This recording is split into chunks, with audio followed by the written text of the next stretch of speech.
Salam, saudaraku yang dikasihi Tuhan.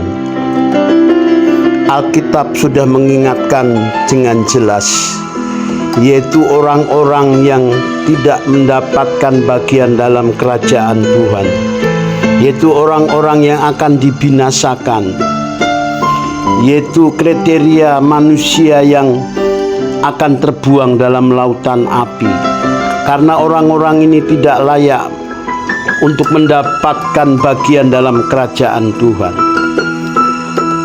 1 Korintus 6 ayat 9-10. Atau tahukah kamu bahwa orang-orang yang tidak adil tidak akan mendapat bagian dalam kerajaan Tuhan? Janganlah sesat, orang cabul, penyembah berhala, orang berzina, banci, orang pemburit, pencuri, orang kikir, pemabuk, pemfitnah dan penipu tidak akan mendapat bagian dalam kerajaan Tuhan. Galatia 5:19 ayat 21. Perbuatan daging telah nyata, yaitu percabulan, kecemaran hawa nafsu, penyembahan berhala, sihir, perseteruan, perselisihan, iri hati, amarah, kepentingan diri sendiri, percederaan, roh pemecah, kedengkian, kemabukan, pesta pora dan sebagainya.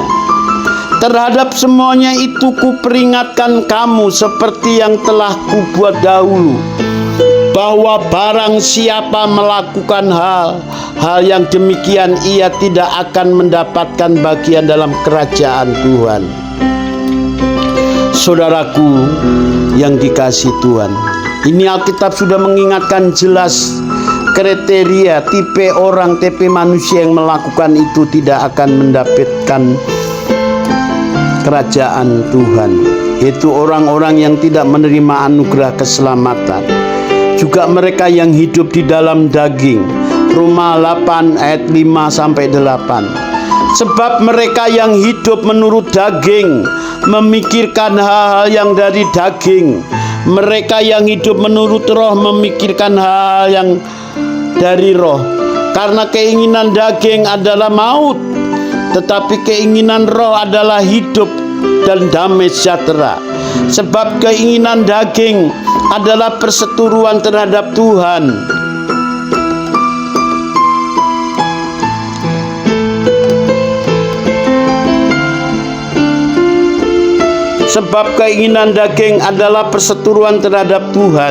Karena itu ia tidak takluk kepada hukum Tuhan. Hal ini memang tidak mungkin baginya. Mereka yang hidup dalam daging tidak mungkin berkenan kepada Tuhan.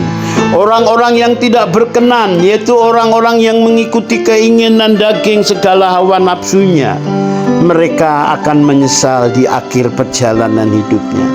Karena keinginan daging, keinginan mata, keangkuhan hidup itu hanya sementara. Orang-orang yang hidup di bumi, orang-orang yang mengikuti keinginan daging, keinginan mata, keangkuhan hidup akan dilenyapkan, saudara. Saudaraku yang dikasihi Tuhan, tetapi firman Tuhan menulis setelah karya salib Yesus, 1 Korintus 6 ayat 11. Dan beberapa orang di antara kamu demikian dahulu, tetapi kamu telah memberi dirimu disucikan dan kamu telah dikuduskan. Kamu telah dibenarkan dalam nama Tuhan Yesus Kristus, dalam roh Tuhan kita. Saudaraku yang dikasihi Tuhan, itulah perbuatan manusia. Mereka-mereka yang akan dibinasakan, tetapi dengan Bapa mengutus putranya mati di atas kayu salib, karya korban penebus dosa seluruh umat manusia. Dengan kematian Tuhan Yesus Tuhan kita 2000 tahun yang lalu, bahwa orang-orang yang menerima Yesus Kristus sebagai Tuhan Juru Selamat pribadinya, sesungguhnya orang-orang itu sudah disucikan, dikuduskan, bahkan dibenarkan secara cuma-cuma. Karena itulah kebaikan Tuhan, bahwa Tuhan cara terakhir Tuhan menyelamatkan manusia. Kalau manusia diberikan hukum Taurat tidak bisa, diberikan perintah-perintah Tuhan juga tidak bisa, maka pihak Tuhan memberikan cara demikian, yaitu saudara dan saya disucikan, dikuduskan, dibenarkan dengan cuma-cuma. Tetapi jika orang masih melakukan perbuatan daging, melakukan keinginan-keinginan sendiri, masih hidup di dalam dosa, kompromi dengan dosa, sudah tahu kebenaran, orang-orang itu akan dibinasakan. Karena apa yang ditabur orang itu yang dituai, saudaraku yang dikasihi Tuhan. Karena Tuhan sudah kehabisan akal. Tuhan ingin menyelamatkan manusia, maka Tuhan mengirim putranya menebus saudara dan saya mati di atas kayu salib, agar saudara disucikan, dikuduskan. Lihatlah anak domba Tuhan yang menghapus dosa dunia. Yohanes 1 ayat 29. Ibrani 10 ayat 10, bahwa oleh kehendaknya kita telah dikuduskan sekali dan selama-lamanya. Bahkan kita dibenarkan oleh karena kematian Kristus 2000 tahun yang lalu. Tetapi kalau orang tidak mengambil keputusan, orang tidak menghargai posisi yang Tuhan telah berikan, bahwa kita adalah orang-orang yang sudah disucikan, dikuduskan, dibenarkan, masih kembali kehidupan lama, maka orang-orang itu akan dibinasakan, saudara. Biarlah kebenaran firman Tuhan ini mengingatkan saudara, mengingatkan saya pribadi, agar menghargai posisi kita, bahwa kita